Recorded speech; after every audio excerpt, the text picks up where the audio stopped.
A well-defined chin gives you a distinctive profile. If you don't have the kind of chin you wish you did, there is a non-surgical procedure that can change that.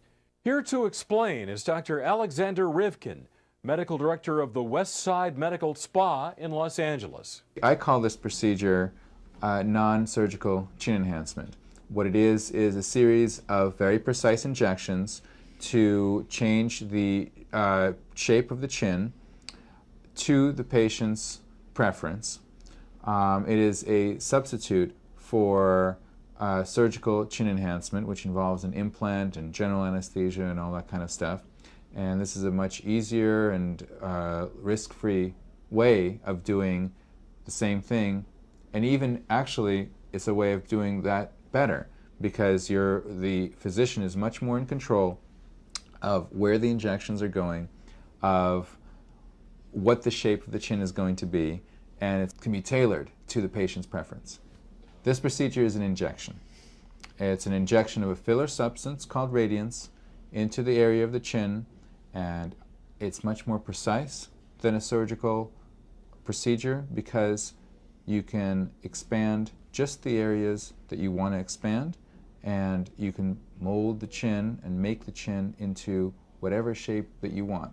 The substance that I'm injecting is it's calcium hydroxylapatite, and what that is a substance that's been used in surgery for a long time as an implant, as a solid implant. It's similar in its effect to collagen, which means that when you inject it into the skin and with into a certain deep layer of the skin, and it lifts it up, it plumps up the skin, and it stays plumped up.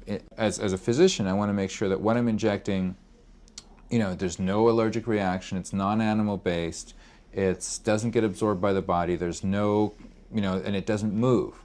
In the chin, it probably will last about 2.5 years, 2 years, something like that. The patient is a male, and when he comes in, he was saying that he had a weak chin. He didn't like his chin. He didn't think he had a masculine enough, chin. And he thought that his chin was tapered down too much, that it wasn't really wide, and it made his face look very round. And he didn't like that. He wanted more of a squarish face. What I'd like to do is to widen and square off his chin so that it's a little bit more classically masculine looking. And then what I'd also like to do is project it. So make it, right now, if you look at his profile, his nose is fairly prominent. His chin, it doesn't recede, but it's not as prominent. His profile is out of proportion, so that when you look at it in profile, the nose and the chin kind of flow. The reason it's successful is that the patient has it all under control. They have a mirror in one hand. As I'm doing the procedure, I stop, I say, okay, look at this. Tell me what you think. Do you think are we going in the right direction? Do you think this is good?